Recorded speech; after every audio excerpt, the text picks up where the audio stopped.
çıktı.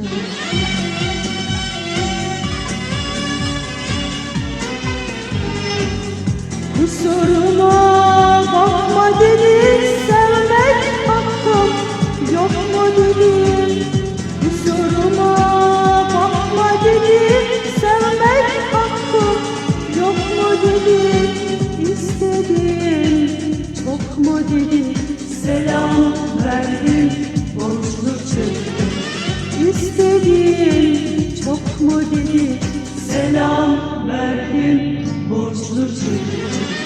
İstediğim çok mu dedi, selam verdim, borçlu çıktım.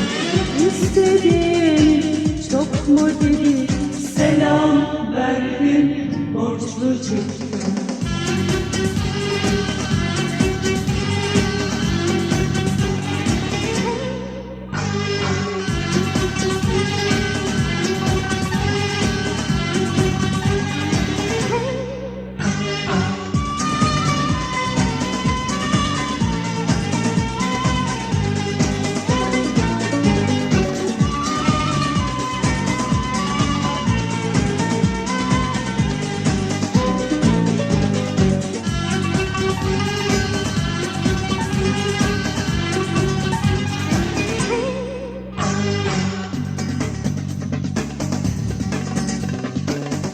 Günden güne eriyormuş, çılgın gibi seviyormuş.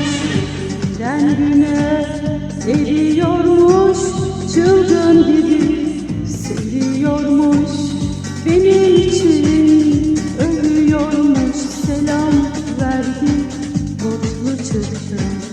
Benim için ölüyormuş, selam verdim, borçlu çıktı.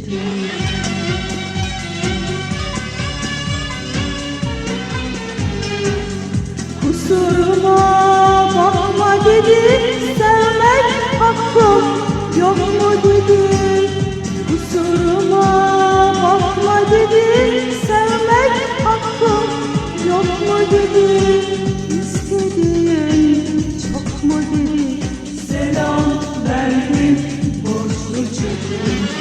İstediğim çok mu dedi, selam verdim, borçlu çıktım.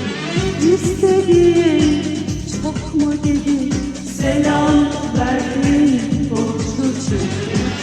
İstediğim çok mu dedi, selam verdim, borçlu çıktım. İstediğim